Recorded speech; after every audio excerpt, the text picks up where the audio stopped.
जिनकीर दावतेर जागा इशारा अमिता के देगी दुआए मदीना।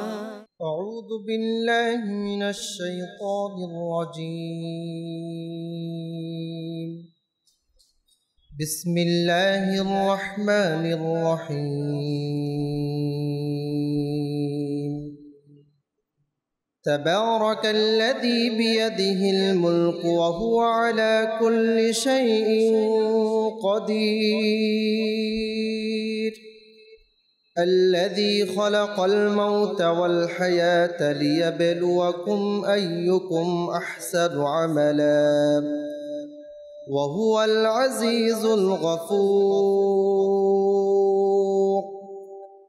الذي خلق 7 سماوات طباقا ما ترى في خلق الرحمن من تفاوت فارجع البصر هل ترى من فطور ثم ارجع البصر كرتين ينقلب إليك البصر خاسئا وهو حسير. ولقد زينا السماء الدنيا بمصابيح وجعلناها رجوما للشياطين وأعتدنا لهم عذاب السعير. وللذين كفروا بربهم عذاب جهنم وبئس المصير. إذا ألقوا فيها سمعوا لها شهيقا وهي تفور تكاد تميز من الغيظ كلما ألقي فيها فوج سألهم خزنتها ألم يأتكم نذير قالوا بلى قد جاءنا نذير فكذبنا وقلنا ما نزل الله من شيء إن أنتم إلا في ضلال كبير. وقالوا لو كنا نسمع أو نعقل ما كنا في أصحاب السعير. فاعترفوا بذنبهم فسحقا لأصحاب السعير. إن الذين يخشون ربهم بالغيب لهم مغفرة وأجر كبير. وأسروا قولكم أو اجهروا به إنه عليم بذات الصدور. ألا يعلم من خلق وهو اللطيف الخبير. هو الذي جعل لكم الأرض ذلولا فامشوا في مناكبها وكلوا من رزقه وإليه النشور. أأمنتم من في السماء أن يخسف بكم الأرض فإذا هي تمور أم أمنتم من في السماء أن يرسل عليكم حاصبا فستعلمون كيف نذير. ولقد كذب الذين من قبلهم فكيف كان نكير أولم يروا إلى الطير فوقهم صافات ويقبض ما يمسكهن إلا الرحمن إنه بكل شيء بصير أمن هذا الذي هو جند لكم ينصركم من دون الرحمن إن الكافرون إلا في غرور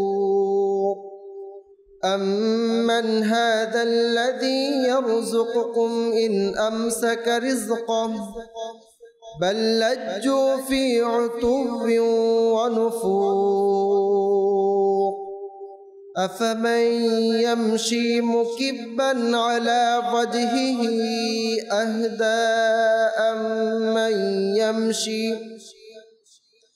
على وجهه أهدى أمن يمشي سويا على صراط مستقيم قل هو الذي أنشأكم وجعل لكم السمع والأبصار والأفئدة قليلا ما تشكرون قل هو الذي ذرأكم في الأرض وإليه تحشرون ويقولون متى هذا الوعد إن كنتم صادقين قل إنما العلم عند الله وإنما أنا نذير مبين فلما رأوه زلفة سيئت وجوه الذين كفروا وقيل هذا الذي كنتم به تدعون قل أرأيتم إن أهلكني الله ومن معي أو رحمنا فمن يجير الكافرين من عذاب أليم قل هو الرحمن آمنا به وعليه توكلنا فستعلمون من هو في ضلال مبين قل أرأيتم إن أصبح ماؤكم غورا فمن يأتيكم بماء معين الله يأتينا وهو رب العالمين صدق الله العظيم وصدق رسوله النبي الكريم প্রিয় ইসলাম ভাইরা ও মাদানী চ্যানেলের দর্শকবৃন্দ, আসুন নাতে রাসূল শোনার পূর্বে ভালো ভালো নিয়ত করে নেই আল্লাহ তাআলার সন্তুষ্টি অর্জনের জন্য, সওয়াব হাসিল করার জন্য। সম্ভব হলে দুজানু হয়ে বসে দৃষ্টিকে নত রেখে মদিনা মনোয়ারার দিকে ধ্যান করে আমরা সবাই মিলেমিশে নাতে রাসূল পড়ব, শুনব ইনশাআল্লাহ আজ্জা ওয়া জাল। সাল্লি আলা রাসূলিনা সাল্লি আলা মুহাম্মাদিন সাল্লি আলা নবিয়িনা সাল্লি আলা মুহাম্মাদিন हम भी मदीने जाएंगे, हम भी मदीने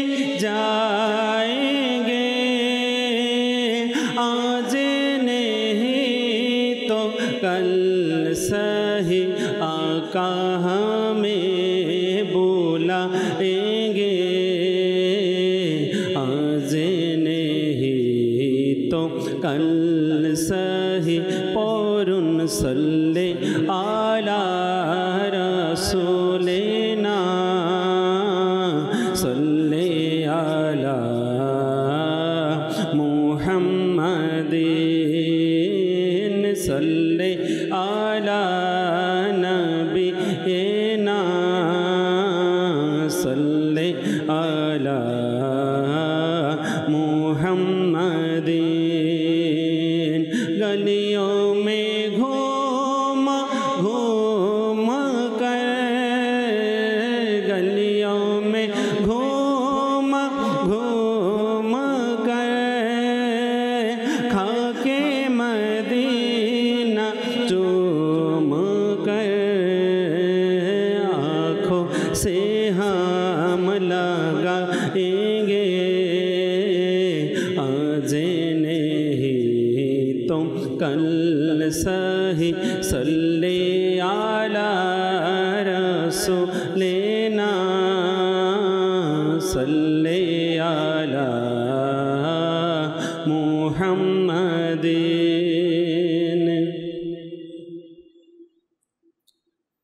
ठंडा ठंडा हवा मदीनारी,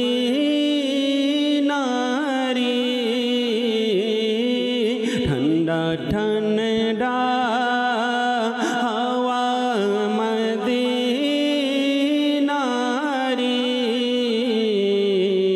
होती शीतल हवा मदीनारी,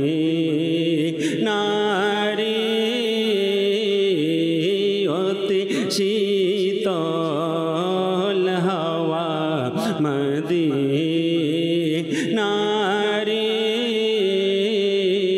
ठंडा ठंडा ठंडा ठंडा ठंडा ठंडा हवा मदीनारी,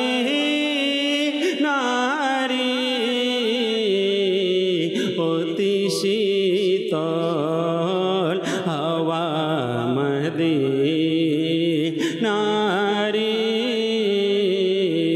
होती शीतल हवा मदीनारी।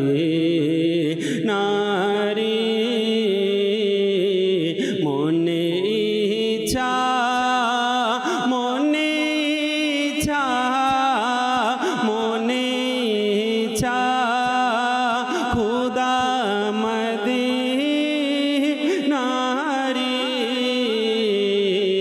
দেখাও গলি খুদা মদিনারি ठंडा ठंडा हवा मदीनारी ठंडा ठंडा ठंडा ठंडा ठंडा ठंडा हवा मदीनारी অতি শীতল হাওয়া নারী অতি শীতল হাওয়া মদিনারি মনোরম দৃশ্য সেথায় গ্রীষ্ম কালে মনোরম দৃশ্য মনোরম দৃশ্য মনোরম দৃশ্য সেথায় গ্রীষ্ম কালে শীতকাল মারহাবা মদিনারি ठंडा ठंडा हवा मदीनारी ठंडा ठंडा हवा মদিনারি অতি শীতল হাওয়া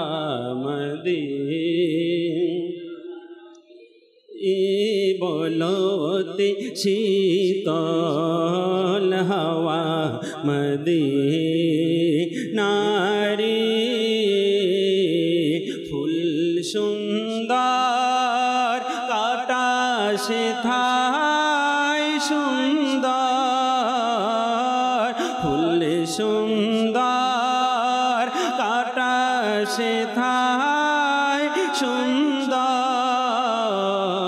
কত সুন্দর পাতা মদিনারি কত সুন্দর পাতা মদিনারি নূরে আলো নূরে আলো নূরে আলো কি তো পাহাড় পর্বত কত সুন্দর উপত্যকা মদিনারি কেন নিরাশ কেন নিরাশ কেন নিরাশ হলে রুগী সবে নাও না খাকে শিফা মদিনারি নাও না খাকে শিফা মদিনারি মদিনায় গিয়ে মদিনায় গিয়ে মদিনায় গিয়ে মদিনায় গিয়ে মদিনায় গিয়ে আবার তার রহমত লুটে নাও না মদিনারি রহমত লুটে নাও না মদিনারি ঠান্ডা ঠান্ডা হাওয়া মদিনারি ঠান্ডা ঠান্ডা হাওয়া মদিনারি অতি শীতল হাওয়া নারী অতি শীতল হাওয়া মদিনারি সদা রহমত সদা রহমত সদা রহমত সেথায় বর্ষণ হয় বরকতপূর্ণ হাওয়া মদিনারি বরকতপূর্ণ হাওয়া মদিনারি ঠান্ডা ঠান্ডা ঠান্ডা ঠান্ডা ঠান্ডা ঠান্ডা হাওয়া মদিনারি অতি শীতল হাওয়া মদিনারি সাল্লু আলাইহি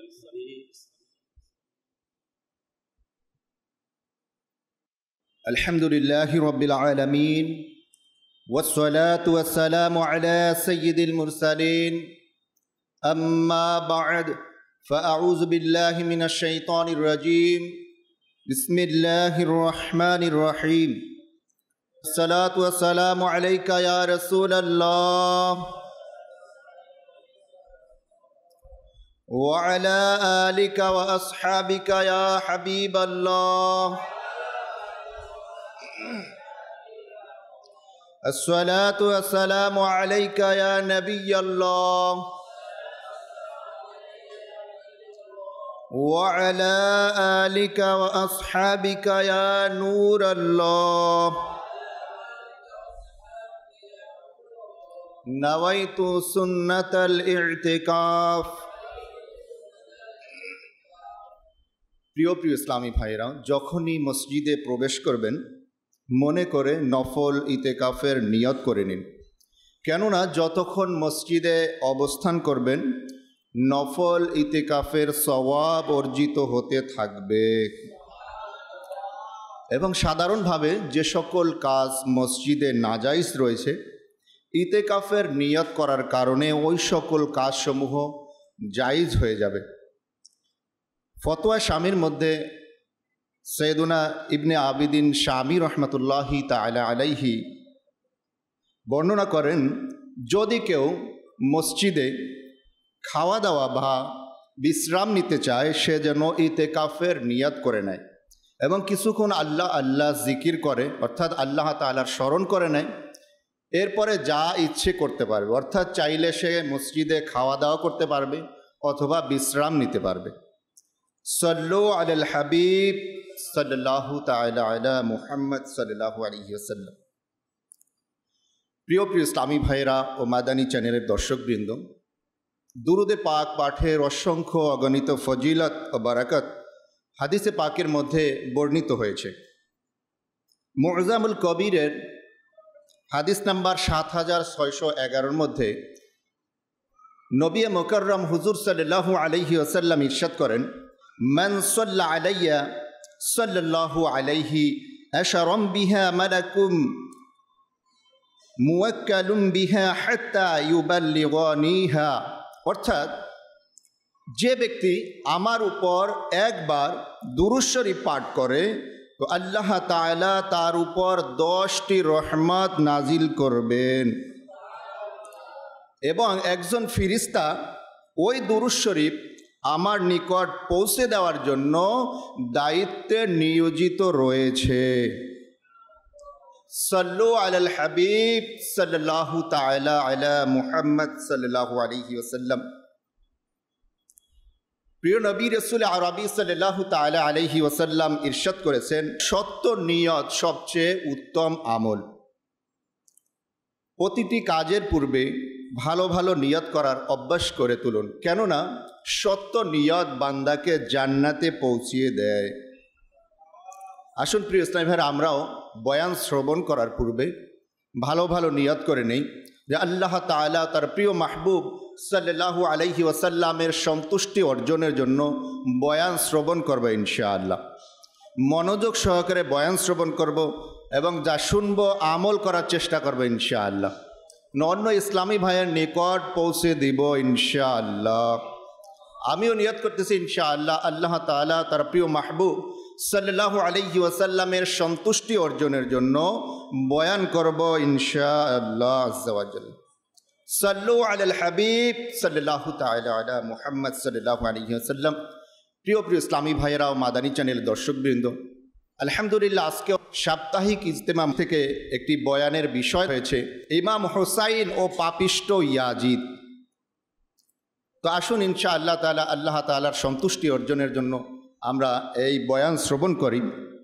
হযরতে আল্লামা পীর মেহের আলী শাহ রহমাতুল্লাহি তাআলা আলাইহি একজন সৈয়দ জাদা, তিনি আওলাদে রাসূল, নিশ্চিতভাবে আল্লাহ পাকের এক মহান ওলিয়ে কামিল ছিলেন, আশিকে রাসূল ছিলেন। পহেলা রমজানুল মুবারক 1275 গুলডা শরীফ জিলা রাওয়ালপিন্ডিতে তিনি জন্মগ্রহণ করেন। তিনি হুজুরে গাউসে পাক রহমতুল্লাহি তাআলা আলাইহি এর বংশধর ছিলেন। 27শে সফরুল মুজাফফর প্রায় 81 বছর বয়সে তিনি এই দুনিয়া থেকে বিদায় নেন। হযরতে মেহের আলী রহমতুল্লাহি তাআলা আলাইহি অনেক বড় একজন আলেমে দ্বীন ছিলেন। কোরআন ও পাকের এবং হাদিসে পাকের গভীরতম জ্ঞান তিনি রাখতেন আল্লাহু আকবার। একবার এক বিধর্মীদের যে আলিম রয়েছে সে হজরতে শাহ মেহের আলী রহমতুল্লাহি তাআলা আলাইহির খিদমতে হাজির হয়ে একটি অবাক করা প্রশ্ন করল যে তোমাদের মুসলমানেরা একটা জিনিস তোমরা গর্ব করো, একটা জিনিস তোমরা বলো যে কোরআনে পাকের মধ্যে সকল বিষয় বর্ণিত রয়েছে, কিন্তু এই দাবি তোমাদের মিথ্যা। কেননা এটা ভুল দাবি, কেননা হজরতে ইমাম হুসাইন রাদিয়াল্লাহু তাআলা আনহু তোমাদের নবী পাক হুজুর সাল্লাল্লাহু আলাইহি ওয়াসাল্লামের নাতি। তিনি কারবালার প্রান্তরে ইসলামের খাতিরে এত বড় কুরবানি দিয়েছেন, তিনি কোরআনুল কারীমের এত খেদমত করেছেন, তিনি দ্বীনের এত বড় খাদিম ছিলেন, তারপরেও কোরআনুল পাকের মধ্যে তার নাম পর্যন্ত নেই। সুতরাং তোমাদের এই যে দাবি রয়েছে যে কোরআনে পাকের মধ্যে সকল কিছু বর্ণিত রয়েছে, এই দাবি সঠিক নয়। পীর হযরতে সৈয়দুনা মেহের আলী শাহ রহমাতুল্লাহি তাআলা আলাইহি তিনি প্রশান্তি সহকারে ওই পাদ্রীর এই প্রশ্ন শুনছিলেন এবং বললেন, তোমার প্রশ্ন করা কি শেষ হয়েছে? তিনি বললেন, হ্যাঁ আমার প্রশ্ন শেষ হয়েছে। তখন মেহের আলী রহমাতুল্লাহি তাআলা আলাইহি তাকে প্রশ্ন করলেন, তুমি কি কুরআনুল মাজিদ পড়েছ? ওই ব্যক্তি বলল, হ্যাঁ পড়েছি। ওই ব্যক্তি বলল যে কোরআনে মাজিদ পড়েছি এবং আমার পকেটে কোরআনুল মাজিদ রয়েছে। এটা বলে সে পকেট থেকে কোরআনুল কারীম বের করলো এবং বলল, আপনি বলুন কোন জায়গা থেকে আমি পড়ব। একটু মনোযোগ সহকারে শ্রবণ করুন প্রিয় ইসলামী ভাইয়েরা। ওই আশেকে রাসূল আলেমে দ্বীন পীর মেহের আলী শাহ রহমাতুল্লাহি তাআলা আলাইহি এর ইলম ও শান মর্যাদা কেমন ছিল শুনুন। ওই পাদ্রী যখন কুরআন কারীম বের করলো এবং তিনি বললেন, পড়ো, তোমার যে জায়গা থেকে পছন্দ হয় সেখান থেকে তুমি পড়ো।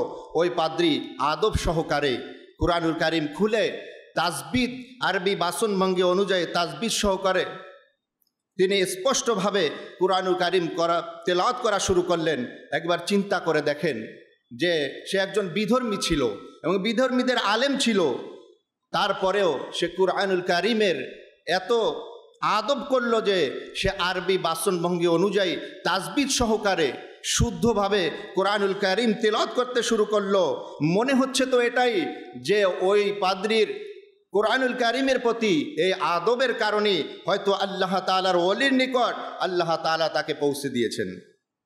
প্রিয় প্রিয় ইসলামী ভাইরা, এরপর ওই পাদ্রী তেলাওয়াত করতে শুরু করলো, আউযু বিল্লাহি মিনাশ শাইতানির রাজিম বিসমিল্লাহির রহমানির রহিম। এতটুকু যখন পড়ছিল তখন মেহের আলী রহমাতুল্লাহি তাআলা আলাইহি তাকে বললেন থামো। তাকে থামিয়ে দিয়ে বললেন, ইলমে আদাদের দিক থেকে বিসমিল্লাহ শরীফের সংখ্যা হচ্ছে 786 অর্থাৎ 786। এবার আপনি লিখতে থাকুন। ওই পাদ্রীকে বলল যে এবার আপনি লিখুন শব্দ ইমাম হোসাইন। তো এর ইলমে আদাদের সংখ্যা হলো 210। এরপর তিনি বললেন, ইমাম হোসাইন রাদিয়াল্লাহু তাআলা আনহু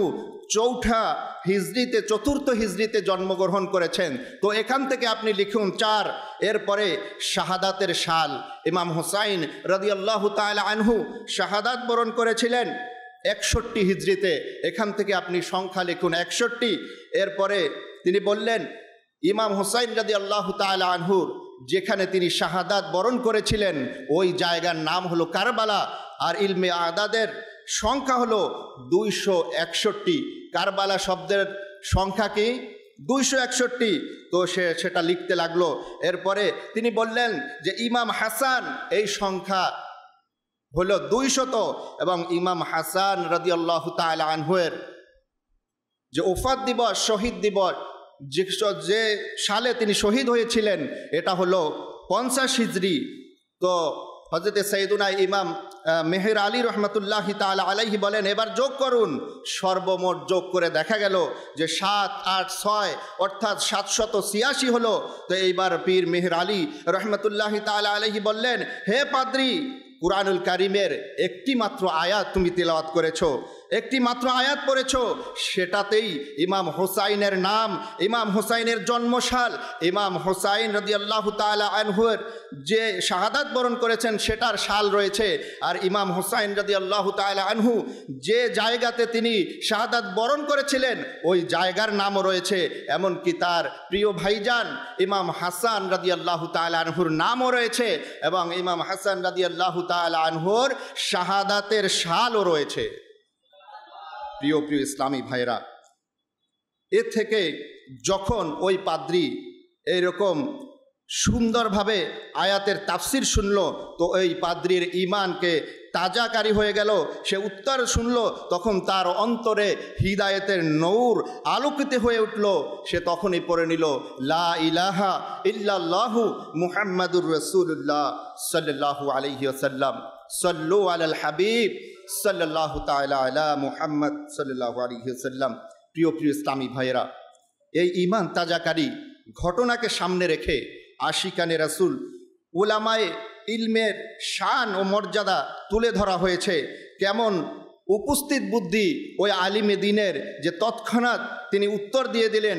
অতঃপর সাথে সাথে কুরআন ও পাকের বৈশিষ্ট্য দেখুন, যে শুধুমাত্র বিসমিল্লাহর যদি এত শান হয়, না না প্রিয় ইসলামী ভাই, শুধুমাত্র এটা নয় যে এখানে শুধু ইমাম হাসান এবং ইমাম হোসাইন রাদিয়াল্লাহু তাআলা আনহুর মর্যাদা বর্ণনা করা হয়েছে।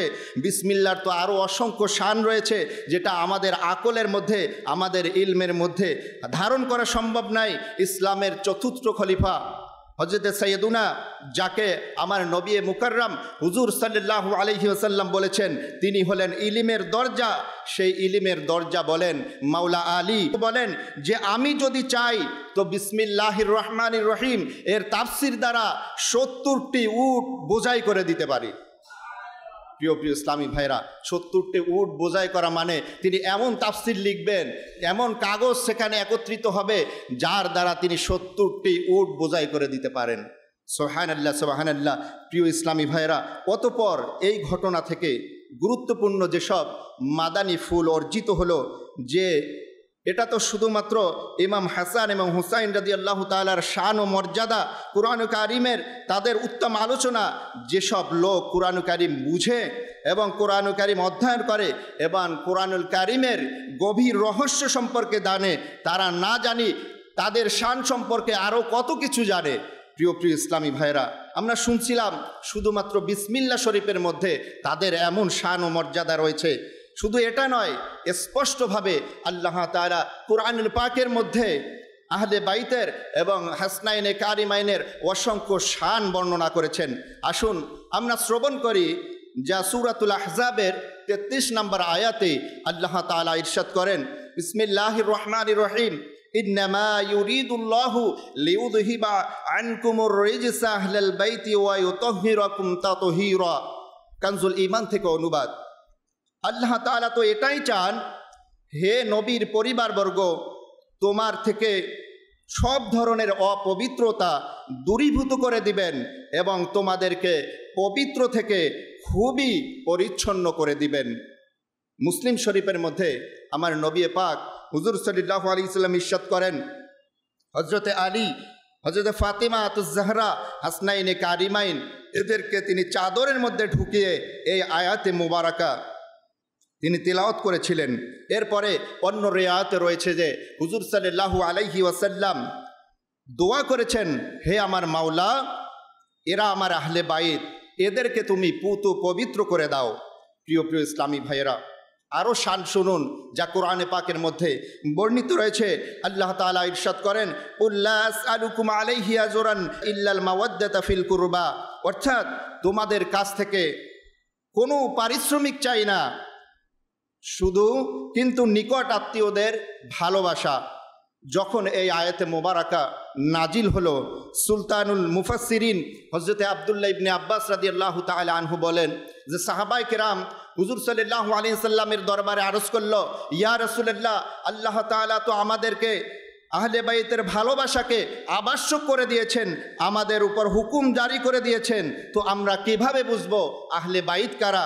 তখন হুজুর সাল্লাল্লাহু আলাইহি ওয়াসাল্লাম ইরশাদ করেন, আলী ওয়া ফাতিমাতু ওয়া ওয়ালিদাহুমা, অর্থাৎ আহলে বাইত হলো আহলে বাইত হলো তারা আলী, ফাতেমা এবং তার দুই সন্তান হাসনাইনে কারিমাইন অর্থাৎ হাসান এবং হুসাইন রাদিয়াল্লাহু তাআলা আনহু। প্রিয় প্রিয় ইসলামী ভাইরা, কুরআনে পাকের মধ্যে আল্লাহ তাআলা আহলে বাইতের প্রতি অনুগ্রহ করেছেন, এ বিষয়ে অনুগ্রহ দান করেছেন, এ বিষয়ে ইরশাদ করেন যা চতুর্থ পারায় সূরাতুন নিসার, পঞ্চম পারায় সূরাতুন নিসার মধ্যে আল্লাহ তাআলা ইরশাদ করেন, আম ইয়াহসুদুনান নাসা আলা মা আতাহুমুল্লাহু মিন ফাদলি, অর্থাৎ অথবা মানুষের প্রতি বিদ্বেষ পোষণ করে সেটারই উপর যা আল্লাহ তাদেরকে নিজ অনুগ্রহ থেকে দিয়েছেন। হযরত সাইয়্যিদুনা ইমাম বাকের রাদিয়াল্লাহু তাআলা আনহু এই আয়াতে কারিমার বলেন যে এই আয়াতে কারিমার মধ্যে আল্লাহ তাআলা বর্ণনা করেছেন ওই সকল লোক যাদেরকে আল্লাহ পাক নিজ অনুগ্রহ দান করেছেন আর সেগুলোর উপর কাফির এবং মুনাফিকরা হিংসা করে।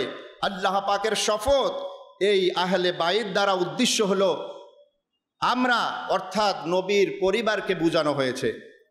সাল্লু আলাল হাবিব সাল্লাল্লাহু তাআলা আলা মুহাম্মদ সাল্লাল্লাহু আলাইহি ওয়াসাল্লাম। প্রিয় প্রিয় ইসলামী ভাইরা, আমরা শুনছিলাম আহলে বাইত কারা। কোরআনে পাকের মাধ্যমে আসুন শ্রবণ করি উলামায়ে কেরাম এবং হাদিসে পাকের মধ্যে আহলে বাইতের আরও ব্যাপ্তি যে রয়েছে এর মধ্যে কারা কারা অন্তর্ভুক্ত রয়েছে আসুন আমরা জেনে নেই। প্রিয় ইসলামী ভাইরা, আহলে বাইতের অন্তর্ভুক্তির মধ্যে সর্বপ্রথম নবী পরিবারের সকল সদস্যকে বোঝানো হয়েছে। হুজুর সাল্লাল্লাহু আলাইহি ওয়াসাল্লাম এর বিবিগণ যাদেরকে কুরআনুল কারীমের মধ্যে উম্মাহাতুল মুমিনিন বলা হয়েছে, এরপরে হুজুর সাল্লাল্লাহু আলাইহি ওয়াসাল্লামের সকল সন্তান সন্ততি, সকল সাহেবজাদা ও শাহজাদি এবং সকল শাহজাদিদের সন্তান সন্ততি, এই সকল লোকদেরকে আহলে বাইত বলা হয়। সুতরাং যাকে যে জায়গায় কোরআনে পাকের মধ্যে আহলে বাইতের সম্পর্কে মর্যাদা এবং শান সম্পর্কে আয়াত বর্ণিত হয়েছে ওই সকল জায়গায় ইমাম হাসান এবং ইমাম হুসাইনের কথাও উল্লেখ রয়েছে। প্রিয় প্রিয় ইসলামী ভাইরা, আমরা শুনছিলাম আহলে বাইত কারা, আর এই আহলে বাইতের অন্যতম সদস্য আজকে যার ব্যাপারে আলোচনা হচ্ছে তিনি হচ্ছেন ইমাম হুসাইন রাদিয়াল্লাহু তাআলা আনহু। আসুন তার ব্যাপারে সংক্ষিপ্ত কয়েকটি পরিচিতি আমরা শ্রবণ করি। ইমাম হুসাইন কে ছিলেন? ইমাম হুসাইন হলেন সুলতানে কারবালা, সৈয়দুশ শুহাদা, ইমাম আলী মাকাম, ইমামে আরশে মাকাম। ইমাম হুসাইন রাদিয়াল্লাহু তাআলা আনহু প্রিয় নবীর দৌহিত্র ছিলেন। ইমাম হুসাইন রাদিয়াল্লাহু তাআলা আনহু মাওলা আলী এর কলিজার টুকরা, মা ফাতেমাতুজ জাহরার শাহজাদা। ইমাম হুসাইন চতুর্থ হিজরিতে 5 শাবানুল মুআজ্জাম মদিনা শরীফে জন্মগ্রহণ করেছিলেন। প্রিয় নবী রাসূল আরবি সাল্লাল্লাহু আলাইহি ওয়াসাল্লাম তার মুবারক নাম রেখেছেন হুসাইন। ইমাম হুসাইন রাদিয়াল্লাহু তাআলা আনহুর উপনাম হলো আব্দুল্লাহ, আর তার উপাধি হলো সিবতে রাসূল অর্থাৎ রাসূলের নাতি। আরও উপাধি রয়েছে রাইহানাতুর রাসূল অর্থাৎ রাসূলের ফুল, নিয়ামত বন্টনকারী, জান্নাতের মালিক। প্রিয় নবী রাসূল আরবি সাল্লাল্লাহু আলাইহি ওয়াসাল্লাম ইমাম হাসান মুজতবা এবং ইমাম হুসাইন রাদিয়াল্লাহু তাআলা আনহু সম্পর্কে আল মুআজ্জামুল কাবীরের মধ্যে ইরশাদ করেন, সৈয়দ শাবাবি আহলিল জান্নাহ, অর্থাৎ ইমাম হাসান এবং ইমাম হুসাইন হলো জান্নাতে যুবকদের সর্দার। প্রিয় ইসলামী ভাইরা, আরও ইরশাদ করেন যে মান হাসান ওয়াল হুসাইন আহাব্বাহুমা, যে হাসান এবং হুসাইনকে ভালোবাসলো, ফাকাদ আহাব্বানি, সে যেন আমাকে ভালোবাসলো। মান আবগাদাহুমা, যে তাদের সাথে দুশমনি করলো, ফাকাদ আবগাদানি, সে যেন আমার সাথে দুশমনি করলো। নাউজুবিল্লাহ। প্রিয় প্রিয় ইসলামী ভাইরা, আমরা শুনছিলাম ইমাম হুসাইন রাদিয়াল্লাহু তাআলা আনহুর মর্যাদা সম্পর্কে।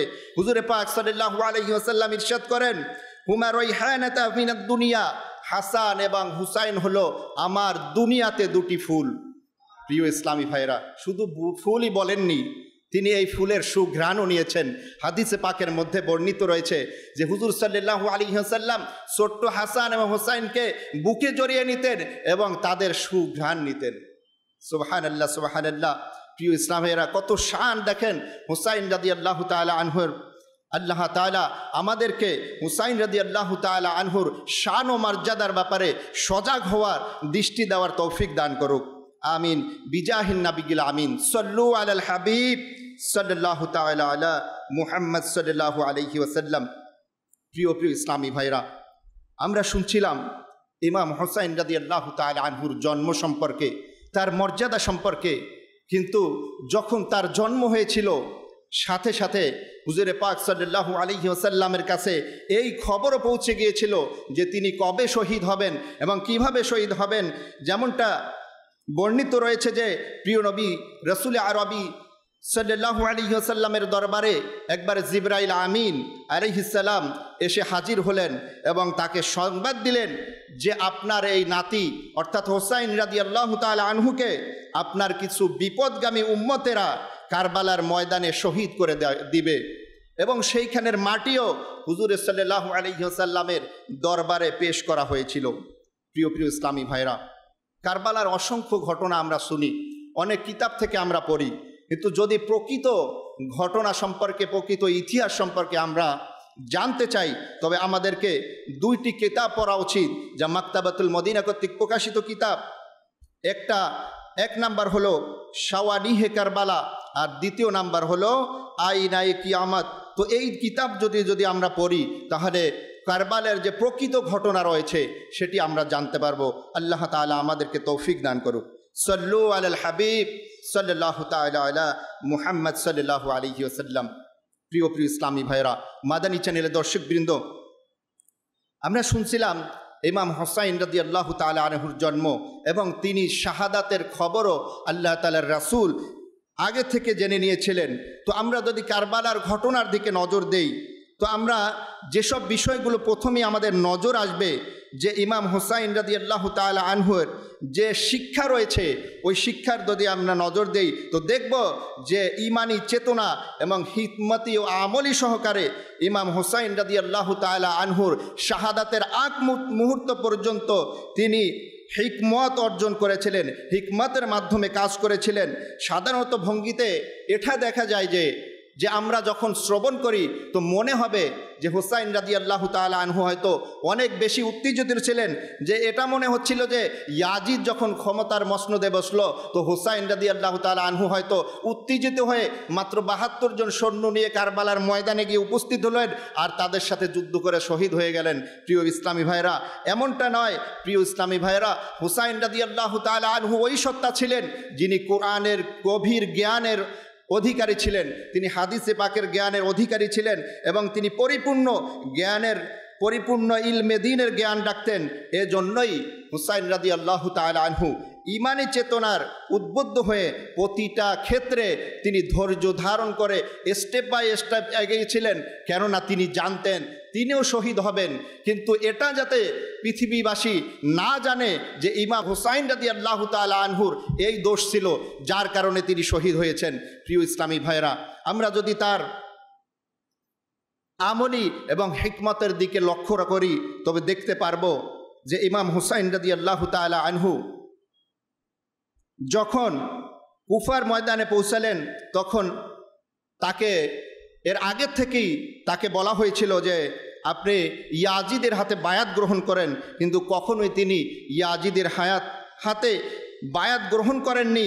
এক মুহূর্তের জন্য নয়, বরঞ্চ এক মুহূর্তের কোটি ভাগের এক ভাবের জন্যও ইমাম হুসাইন রাদিয়াল্লাহু তাআলা আনহু ওই পাপিষ্ট ইয়াজিদের হাতে বায়াত গ্রহণ করেন নাই। নাম্বার 2, ইয়াজিদের বিরুদ্ধে আমলিভাবে অগ্রসর হওয়া, এতে ইমাম হুসাইন রাদিয়াল্লাহু তাআলা আনহুর হিকমত অবলম্বন করেছেন যে অভিশপ্ত ইয়াজিদ 60 হিজরিতে রজব মাসে যখন মসনদে আরোহণ করল অন্যায়ভাবে, তখন মদিনা মুনাওয়ারায় ইয়াজিদের গভর্নরের মাধ্যমে ইমাম হুসাইন রাদিয়াল্লাহু তাআলা আনহুর নিকট চিঠি পাঠালো যে আপনি ইয়াজিদের হাতে বায়াত গ্রহণ করেন। তো ইয়াজিদের এই সংবাদ যখন শুনলেন ইমাম হুসাইন রাদিয়াল্লাহু তাআলা আনহু তিনি মদিনা শরীফ থেকে মক্কায় তাশরিফ নিয়ে গেলেন এবং ওখানে প্রায় 5 মাস তিনি অবস্থান করেছেন। আর এর মধ্যে কুফাবাসী অসংখ্য চিঠির মাধ্যমে তাকে বারবার তাকে আহ্বান করেছিল, হে সাইয়্যিদি, আপনি আমাদের কাছে আসুন, আমাদেরকে ইয়াজিদের হাত থেকে বাঁচান, আমরা আপনার হাতে বায়াত গ্রহণ করব, ওই নিকৃষ্ট ইয়াজিদের হাতে আমরা বায়াত গ্রহণ করব না। এই সকল চিঠি যখন তার কাছে আসতে লাগলো, তিনি দেখলেন এখানে একটি শরীয় বিষয় রয়েছে, আর তা হলো যে অন্যদিকে যদি এমন খিলাফতের অযোগ্য কোনো ব্যক্তি মসনদে আরোহণ করে আর খিলাফতের যোগ্য কোনো ব্যক্তি কাছে যদি মানুষেরা আহ্বান করে যে আমরা আপনার হাতে বায়াত হব, তা আপনি আমাদেরকে বায়াত করে নিন, তখন ওই ব্যক্তির উপর আবশ্যক যে সে যেন ওই পদ গ্রহণ করে এবং মজলুম নির্যাতিত মানুষদেরকে সাহায্য করে। যখন কুফাবাসী ইমাম হুসাইন রাদিয়াল্লাহু তাআলা আনহুর কাছে একটার পর একটা চিঠি প্রেরণ করতেছিলেন, তো ইমাম হুসাইন রাদিয়াল্লাহু তাআলা আনহু এই যে শরিয়াতের মাসালার উপর আমল করতে গিয়ে তিনি তার চাচাতো ভাই মুসলিম বিন আকিলকে কুফায় পাঠিয়ে দিলেন এবং সেখানকার খবর পাঠানোর জন্য বললেন। কিন্তু আফসোস, কুফাবাসী ইমাম মুসলিম বিন আকিল রাদিয়াল্লাহু তাআলা আনহুকে তার সাথে বেঈমানি করল এবং তাকে নৃশংসভাবে ইয়াজিদি বাহিনীর হাতে শহীদ হতে হলো, যা ইমাম হুসাইন রাদিয়াল্লাহু তাআলা আনহুর পর্যন্ত পৌঁছেয়নি। প্রিয় ইসলামী ভাইরা, এই ঘটনা থেকে আমরা যে বিষয়গুলো জানতে পারি যে ইমাম হুসাইন রাদিয়াল্লাহু তাআলা আনহু শরিয়াতের উপর কেমন অটল ছিলেন, যে যখন তিনি জানতেন তিনি শহীদ হবেন, তো কিভাবে তিনি কুফায় পৌঁছে গেলেন, কেন তিনি কারবালার ময়দানে গেলেন? এর কারণ হলো যে আল্লাহ তাআলা কিয়ামতের ময়দানে না ওই কুফাবাসীরা যখন বলতো যে আমরা তো ইমাম হুসাইনকে আহ্বান করেছিলাম কিন্তু তিনি আমাদের কথায় সাড়া দেননি, এর কারণেই আমরা নিকৃষ্ট ইয়াজিদের হাতে বায়াত হয়েছি, এই কথা যাতে না বলতে পারে, তো শরিয়তের বাধার কারণেই ইমাম হুসাইন রাদিয়াল্লাহু তাআলা আনহু কুফার ময়দানে গিয়েছিলেন। প্রিয় ইসলামী ভাইরা, আমাদের উচিত ইমাম হুসাইন রাদিয়াল্লাহু তাআলা আনহু এর মতো কুরআন কারীম বুঝে অধ্যয়ন করে হাদিসে পাকের ইলম অর্জন করা এবং এর মাধ্যমে আমাদেরকে নেকির দাওয়াত প্রদান করা এবং ইলমি ও হিকমতের মাধ্যমে নেকির দাওয়াতকে প্রচার ও প্রসার করা। আল্লাহ তাআলা আমাদেরকে তৌফিক দান করুক। সাল্লু আলাল হাবিব সাল্লাল্লাহু তাআলা আলা মুহাম্মদ সাল্লাল্লাহু আলাইহি ওয়াসাল্লাম। প্রিয় ইসলামী ভাইরা, আমরা শুনছিলাম যে কারবালার যে ঘটনা রয়েছে এর কি শিক্ষা রয়েছে। কারবালার ঘটনার মধ্যে এর আসল যে রহস্য রয়েছে, কি কারণে কারবালার এই ঘটনা ঘটেছিল, কি কারণে সেখানে যুদ্ধ হয়েছিল, আসুন আমরা শ্রবণ করি। কারবালার ঘটনাগুলির ব্যাপারে একটি গুরুত্বপূর্ণ বিষয় হলো কারবালার ময়দানে ইমাম হুসাইন রাদিয়াল্লাহু তাআলা আনহু উনি কাদের বিরুদ্ধে লড়েছিলেন। তো আপনাদের যদি প্রশ্ন করি, আপনারা এক বাক্যে বলবেন যে ইয়াজিদি বাহিনীদের বিরুদ্ধে তিনি লড়াই করেছিলেন, এটা সবার জানা রয়েছে। কিন্তু তিনি কেন ইয়াজিদি বাহিনীর বিরুদ্ধে লড়েছিলেন, ইয়াজিদের বিরুদ্ধে কেন লড়েছিলেন, এটা যদি প্রশ্ন করা হয় তখন হয়তো এক একজনে এক এক প্রশ্ন করবে, এক একজনে এক এক কথা বলবে, আবার অনেকে চুপ থাকবে। প্রিয় ইসলামী ভাইরা, যদি প্রশ্ন করা হয় ইয়াজিদের সাথে কি ওনার কোনো ব্যক্তিগত শত্রুতা ছিল, তো উত্তর আসবে না, তার কোনো ব্যক্তিগত শত্রুতা ছিল না। প্রিয় ইসলামে যদি প্রশ্ন করা হয় তিনি কি মসনদের জন্য যুদ্ধ করেছিলেন, তো উত্তর আসবে না, তিনি মসনদের জন্য যুদ্ধ করেননি, তিনি মুকুটের জন্য যুদ্ধ করেননি। আর কেনই বা করবেন? প্রিয় ইসলামী ভাইরা, যাকে আমার হুজুর পাক সাল্লাল্লাহু আলাইহি ওয়াসাল্লাম বলেছেন সৈয়দে শাবাবি আহলিল জান্নাহ, যিনি জান্নাতের যুবকদের সর্দার, তিনি কেন দুনিয়ার মসনদের জন্য যুদ্ধ করতে যাবেন? প্রিয় ইসলামী ভাইরা, জান্নাতের মালিক যিনি নিয়ামতের বন্টনকারী, ওই প্রিয় নবী রাসূল আরবি সাল্লাল্লাহু আলাইহি ওয়াসাল্লামের দৌহিত্র, তার দুনিয়াতে দুটি ফুল যে হাসনাইনে কারিমাইন, তারা কেন দুনিয়ার রাজত্বের জন্য লড়াই করবেন? না না প্রিয় ইসলামী ভাইরা, তারা দুনিয়ার জন্য লড়াই করেননি। কারণ দুনিয়ার এরকম হাজারো মসনদ, হাজারো মুকুট তাদের পায়ের ধুলি কণার সমান হতে পারে না। প্রিয় ইসলামী ভাইরা, ইমাম হুসাইন কেন এই ময়দানে যুদ্ধ করেছিলেন? আর তার একটি মাত্র এবং সুস্পষ্ট কারণ হলো দুশ্চরিত্র ইয়াজিদের বিরুদ্ধে এবং দ্বীনের বিরুদ্ধবাদীদের বিরুদ্ধে তিনি যুদ্ধ করেছিলেন। প্রিয় ইসলামী ভাইরা, ইয়াজিদ কে ছিল?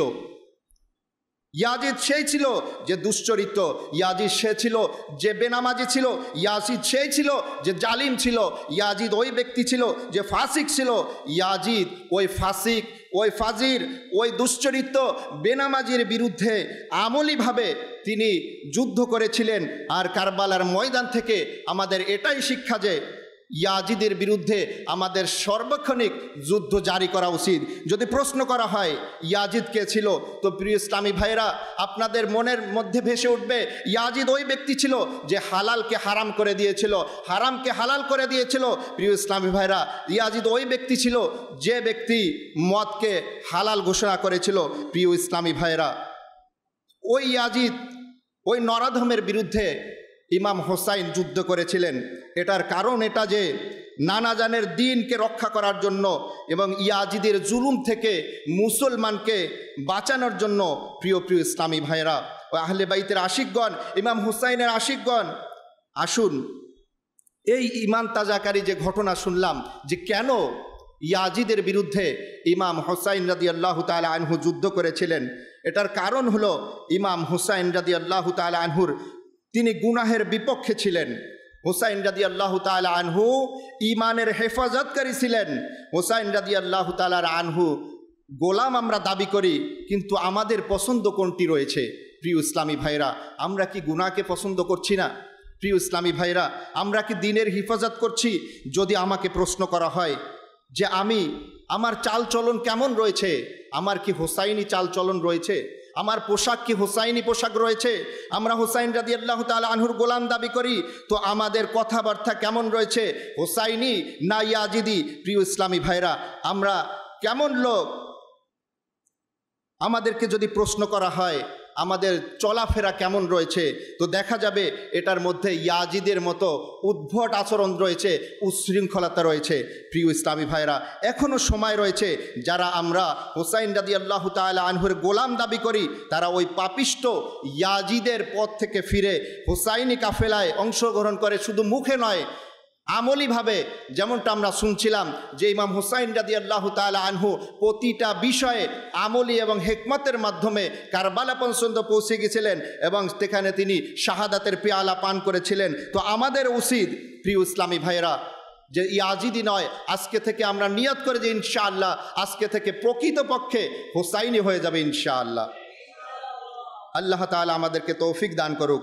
সল্লু আলাল হাবিব সাল্লাল্লাহু তাআলা আলা মুহাম্মদ সাল্লাল্লাহু আলাইহি ওয়াসাল্লাম। প্রিয় প্রিয় ইসলামী ভাইরা, 10ই মুহররমুল হারামে ইমাম হোসাইন রাদিয়াল্লাহু তাআলা আনহু তিনি তখনও নেকির দাওয়াত দিয়েছেন। ফজরের নামাজের পরে তিনি ইয়াজিদিরকে ডেকে তাদের জুলুম অত্যাচার থেকে বিরত থাকার জন্য বলেছেন। একবার চিন্তা করে দেখেন, যখন তাকে তলোয়ারের ছায়া তলে অবস্থান করতে হয়েছিল হাজার হাজার সৈন্যর সামনে, মাত্র কয়েকজন মাত্র তার অনুগত ছিল, এর মধ্যেও তিনি তাদেরকে নেকির দাওয়াত দিয়েছেন, তাদেরকে বলেছেন যে তোমরা জুলুম থেকে ফিরে আসো। প্রিয় ইসলামী ভাইরা, জুলুম বলতে আমরা কি বুঝি? অনেক সময় দেখা যায় জুলুম বলতে আমরা শুধুমাত্র বুঝি যে কাউকে হত্যা করে দেওয়া, কারো মাল লুণ্ঠন করা। না না প্রিয় ইসলামী ভাই, জুলুম তো ওইটাকে বলা হয়, আল্লাহ তাআলা বলেন সবচেয়ে বড় জুলুম হলো শিরক, এরপরে কবিরা গুনাহ, এরপরে আমরা প্রতিনিয়ত যেসব গুনাহ করতেছি এগুলা জুলুমের অন্তর্ভুক্ত। প্রিয় ইসলামী ভাইরা, আপনি আমাকে নিজেকে আমরা প্রশ্ন করি যে আমরা কি ওই জুলুমের মধ্যে লিপ্ত নই যা ইয়াজিদ করেছিল?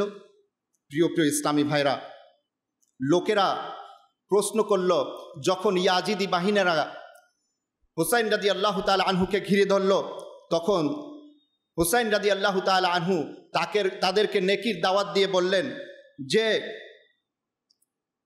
যখন কোনো জালিম বাদশাহ মানুষদের উপর জুলুম করে তখন নেকির দাওয়াত দেওয়া, যে ব্যক্তির মধ্যে এটা রয়েছে যে সে এই বিষয়ে জানে, তো তার জন্য নেকির দাওয়াত দেওয়া আবশ্যক হয়ে যায়। তো এই বিষয়ে সবচেয়ে বেশি হকদার হলাম আমি, কেননা আমি নবী সাল্লাল্লাহু আলাইহি ওয়াসাল্লামের দৌহিত্র এবং তিনি তাদেরকে নেকির দাওয়াত দিয়েছিলেন এবং তাদেরকে ওই সময় পর্যন্ত নেকির দাওয়াত দিয়েছিলেন যখন 10ই মুহররমুল হারামের 10 তারিখের সকালবেলা পর্যন্ত তাদেরকে নেকির দাওয়াত দিয়েছেন। প্রিয় ইসলামী ভাইয়েরা, ইমাম হুসাইন রাদিয়াল্লাহু তাআলা আনহু এই মহান মহত্ব জীবনী শুনে আমরা অন্তত পক্ষে আজকে এই নিয়াত করতে পারি, ইনশাআল্লাহ তাআলা আমরা আজকে থেকে আমূলীভাবে ইনশাআল্লাহ হোসাইনি হয়ে যাবে ইনশাআল্লাহ, আর নেকির দাওয়াতের সারা লাগাতে থাকবে ইনশাআল্লাহ। প্রিয় প্রিয় ইসলামী ভাইরা, কারবালার আরেকটি শিক্ষা রয়েছে, আর তা হলো দায়িত্ববোধ। দেখুন, ইমাম হোসাইন রাদিয়াল্লাহু তাআলা আনহু যখন কারবালার ময়দানে পৌঁছে গেলেন, তখন তাকে ঘিরে ধরা হলো, আর তিনি বললেন, আনা হাক্কু মিন গায়রিহি, অর্থাৎ ইয়াজিদের জুলুম অত্যাচার থেকে বাধা দেওয়ার জন্য আমার তুলনায় অন্য কেউ হকদার নয়। প্রিয় ইসলামী ভাই, একবার চিন্তা করে দেখেন, তিনি তো নবীর দৌহিত্র রয়েছেন, তাকে জান্নাতের সর্দার বলা হয়েছে। আর জান্নাতের সর্দার মানে কি? যে দুনিয়াতে জান্নাতের সুসংবাদ পেয়েছেন, আর সুসংবাদ যদি নাই পাবেন তো সর্দার কিভাবে হবেন? প্রিয় ইসলামী ভাইরা, তার কি প্রয়োজন রয়েছে অন্য আরেকজনকে দিয়ে নেকির দাওয়াত দেওয়া? আমাদের অভ্যাস এমনটা যে আমি তো নামাজি রয়েছি, তো অন্য ইসলামী ভাইকে নামাজের দাওয়াত কেন দেওয়ার প্রয়োজন রয়েছে? তো আমি তো নামাজি রয়েছি, আমার ঘরের মধ্যে আরেকজন বেনামাজি, তাকে কি দরকার রয়েছে? চাচা আপন প্রাণ বাঁচা, এরকম একটি অবস্থা। কিন্তু দেখুন প্রিয় ইসলামী ভাইরা, হুসাইন রাদিয়াল্লাহু তাআলা আনহু কেমন, যিনি জান্নাতের যুবকদের সর্দার হওয়ার পরেও তিনি বলতেছেন আমার দায়িত্ব বেশি, কেন? আমি নবীজির নাতি।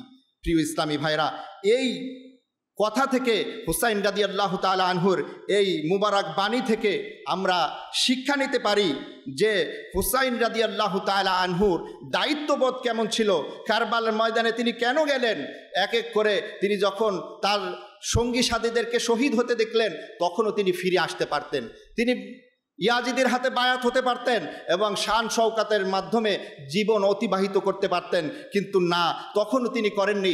এক অক্ষরে যখন সকলেই শহীদ হয়ে গেল, মাত্র তিনি রইলেন, তখনও তিনি পারতেন যে ইয়াজিদের হাতে বায়াত হই আর আমি শান শওকাতের জীবন অর্জন করি। না প্রিয় ইসলামী ভাইরা, তার নানা জানের দিনের দায়িত্ববোধের কারণে তিনি পিছপা হননি। তিনি দেখেন যে দাওয়াতে তিনি এমন দাওয়াত দিয়েছিলেন যে তিনি কারবালার ঘটনার আগ মুহূর্ত পর্যন্ত তাদেরকে দাওয়াত দিয়ে গেছেন শুধুমাত্র নানাজানের দিনকে বাঁচানোর জন্য। এই দায়িত্ববোধ থেকে আমাদেরও দায়িত্ববোধ তৈরি হওয়া উচিত যে আমাদেরও জিম্মাদারি রয়েছে। প্রিয় ইসলামী ভাইরা, আপনার উপর শুধু আপনার জিম্মাদারি নয়, আপনার পরিবারের জিম্মাদারি রয়েছে। কেননা হুজুর পাক সাল্লাল্লাহু আলাইহি ওয়াসাল্লাম ইরশাদ করেন, প্রত্যেক ব্যক্তি একজন দায়িত্বশীল এবং প্রত্যেককে তার পরিবার সম্পর্কে জিজ্ঞাসাবাদ করা হবে। প্রিয় প্রিয় ইসলামী ভাইরা, ইমাম হুসাইন রাদিয়াল্লাহু তাআলা আনহুর এই দায়িত্ববোধ থেকে এবং হুজুরে পাক সাল্লাল্লাহু আলাইহি ওয়াসাল্লামের এই হাদিসে মোবারকা স্মরণ করে আমাদেরও দায়িত্ব নেওয়া উচিত। আমার ভাই নামাজ পড়ে না, তো তাকে নামাজের দাওয়াত দেওয়া উচিত। আমার ভাই গুনাহের মধ্যে নিমজ্জিত রয়েছে, তো তাকে গুনাহ থেকে ফেরানোর জন্য চেষ্টা করা উচিত। প্রিয় ইসলামী ভাইরা, দাওয়াত ইসলামী তো এটাই চায় যে সকল জায়গায় নেকির দাওয়াতের ছড়িয়ে পড়ুক এবং নেকির দাওয়াতে সয়লাভ হয়ে যাক। প্রিয় ইসলামী ভাইরা, আল্লাহ তাআলা আমাদেরকে তৌফিক দান করুক এবং হুসাইন রাদিয়াল্লাহু তাআলা আনহুর শিক্ষা থেকে শিক্ষিত হয়ে প্রকৃতপক্ষে হুসাইন হওয়ার তৌফিক দান করুক। সল্লু আলাল হাবিব সাল্লাল্লাহু তাআলা আলা মুহাম্মদ সাল্লাল্লাহু আলাইহি ওয়াসাল্লাম। প্রিয় প্রিয় ইসলামী ভাইরা, বয়ানের শেষে আসুন হুজুরে পাক সাল্লাল্লাহু আলাইহি ওয়াসাল্লামের একটি হাদিসে মোবারকা শ্রবণ করি। তিনি ইরশাদ করেছেন, মান তামাসসাকা বিসুন্নতি ইনদা ফাসাদি উম্মাতিন ফালাহু আজরুহু মিয়াতা শাহীদ। অর্থাৎ ফিতনা ফাসাদের যুগে, ফিতনা ফাসাদের সময় আমার উম্মতের যে ব্যক্তি আমার সুন্নাতের উপর দৃঢ়তার সাথে আমল করবে, তাকে 100 শহীদের সওয়াব দান করা হবে। প্রিয় ইসলামী ভাইরা, আসুন আজকে ইজতেমার শেষে আমরা হুজুরে পাক সাল্লাল্লাহু আলাইহি ওয়াসাল্লামের সুন্নাতে মোবারকা, রোগীদের সেবা করার সুন্নাতে মোবারকা সম্পর্কে কয়েকটি হাদিসে মোবারকা শ্রবণ করি। প্রিয় নবী সাল্লাল্লাহু আলাইহি ওয়াসাল্লাম ইরশাদ করেন, যে রোগীকে দেখতে যায় সে জান্নাতের বাগান সমূহে বসে থাকে, যখন সে দাঁড়ায় তো 70 জন ফিরিস্তা রাত দিন পর্যন্ত তার জন্য দোয়া করতে থাকে। প্রিয় ইসলামী ভাইরা, যে ব্যক্তি সওয়াবের আশায় নিজ মুসলমান ভাইকে অসুস্থ অবস্থায় দেখতে যায় তাকে জাহান্নাম থেকে 70 বছরের দূরত্ব পর্যন্ত দূরে করে দেওয়া হয়। আরও একটি হাদিসে মোবারকা আমরা শ্রবণ করি, যা হুজুর সাল্লাল্লাহু আলাইহি ওয়াসাল্লাম এর একটি মুবারক আমল ছিল, সুন্নাতে মুবারাকা, যেটা ছিল যদি কোনো ব্যক্তি 3 দিনের অধিক মসজিদে অনুপস্থিত থাকতেন তিনি তার বাড়িতে চলে যেতেন এবং যদি সে অসুস্থ থাকতো তো তার সেবা যত্ন করতেন। কেননা কি কারণে তিনি অনুপস্থিত থাকতেন সেটা জানার জন্য হুজুর সাল্লাল্লাহু আলাইহি ওয়াসাল্লাম পৌঁছে যেতেন। সাল্লু আলাল হাবিব সাল্লাল্লাহু তাআলা আলা মুহাম্মদ সাল্লাল্লাহু আলাইহি ওয়াসাল্লাম। প্রিয় ইসলামী ভাইরা, মাদানী চ্যানেলের দর্শকবৃন্দ, দাওয়াতি ইসলামীর সাপ্তাহিক ইজতেমায় পঠিত 6টি দুরূদ শরীফ এবং 2টি দোয়া আসুন আমরা পাঠ করে নিই। বুজুর্গরা বলেছেন, যে ব্যক্তি প্রত্যেক জুমার রাতে বৃহস্পতিবার দিবাগত রাত এ দুরূদ শরীফ নিয়মিতভাবে কমপক্ষে একবার পাঠ করবে, মৃত্যুর সময় রাসূল পাক সাল্লাল্লাহু আলাইহি ওয়াসাল্লামের জিয়ারত লাভ করবে এবং কবরে প্রবেশ করার সময় এটাও দেখবে যে প্রিয় নবী সাল্লাল্লাহু আলাইহি ওয়াসাল্লাম আপন রহমতপূর্ণ হাতে তাকে কবরে রাখছেন। আল্লাহুম্মা সাল্লি ওয়া সাল্লিম ওয়া বারিক আলা সাইয়্যিদিনা মুহাম্মাদিন النبي الأمي الحبيب العالي القدر العظيم الجاه وعلى آله وصحبه وسلم। হযরত সাইয়্যিদুনা আনাস রাদিয়াল্লাহু তাআলা আনহু থেকে বর্ণিত, নবী করিম রউফুর রহিম হুজুর সাল্লাল্লাহু আলাইহি ওয়াসাল্লাম ইরশাদ করেন, যে ব্যক্তি এ দুরূদ শরীফ পাঠ করবে যদি সে দাঁড়ানো থাকে তবে বসার পূর্বে, আর বসা থাকলে দাঁড়ানোর পূর্বে তার গুনাহ ক্ষমা করে দেওয়া হবে। আল্লাহুম্মা সাল্লি আলা সাইয়্যিদিনা ওয়া মাওলানা মুহাম্মাদিন ওয়া আলা আলিহি ওয়া সাল্লিম। যে ব্যক্তি এ দুরূদ শরীফ পাঠ করবে তার উপর রহমতের 70টি দরজা খুলে দেওয়া হয়। সাল্লাল্লাহু আলা মুহাম্মদ। হযরত সাইয়্যিদুনা আহমদ শাবি রাহমাতুল্লাহি তাআলা আলাইহি কতিপয় বুজুর্গদের থেকে বর্ণনা করেন, এ দুরূদ শরীফ একবার পাঠ করলে 6 লক্ষ বার দুরূদ শরীফ পাঠ করার সওয়াব অর্জন হয়। আল্লাহুম্মা সাল্লি আলা সাইয়্যিদিনা মুহাম্মাদিন আদাদা মা ফি ইলমিল্লাহি সালাতান দাইমাতাম বিদাওয়ামি মুলকিল্লাহ। এক ব্যক্তি একদিন আসলো, হুজুর পাক সাল্লাল্লাহু আলাইহি ওয়াসাল্লাম তাকে নিজের এবং সিদ্দিক আকবর রাদিয়াল্লাহু তাআলা আনহুর মাঝখানে বসালেন। এতে সাহাবায়ে কিরাম আলাইহিম রিদওয়ানগণ আশ্চর্যান্বিত হলেন যে এই সম্মানিত লোকটিকে। যখন তিনি চলে গেলেন তখন রাসূল পাক সাল্লাল্লাহু আলাইহি ওয়াসাল্লাম ইরশাদ করেন, সে যখন দুরূদ শরীফ পড়ে, আমার উপর দুরূদ শরীফ পড়ে, তখন এভাবেই পড়ে, আল্লাহুম্মা সাল্লি আলা মুহাম্মাদিন কামা তুহিব্বু ওয়া তারদা। নবী করিম রউফুর রহিম হুজুর সাল্লাল্লাহু আলাইহি ওয়াসাল্লাম ইরশাদ করেন, যে ব্যক্তি এভাবে দুরূদ শরীফ পাঠ করবে তার জন্য আমার শাফায়াত সুপারিশ ওয়াজিব হবে। अल्लाहुम्मा सल्लि अला मुहम्मदिन व अंज़िलहु अल-मक़अद अल-मुक़र्रब इंदक यौमल क़ियामह। हज़रत सैयदना इब्ने अब्बास রাদিয়াল্লাহু তাআলা আনহু থেকে বর্ণিত, প্রিয় আকা সাল্লাল্লাহু আলাইহি ওয়াসাল্লাম ইরশাদ করেন, এ দোয়া পাঠকারীর জন্য 70 জন ফেরেশতা 1000 দিন পর্যন্ত নেকি সমূহ লিখতে থাকেন। জাযাল্লাহু আন্না মুহাম্মাদান মা হুয়া আহলু।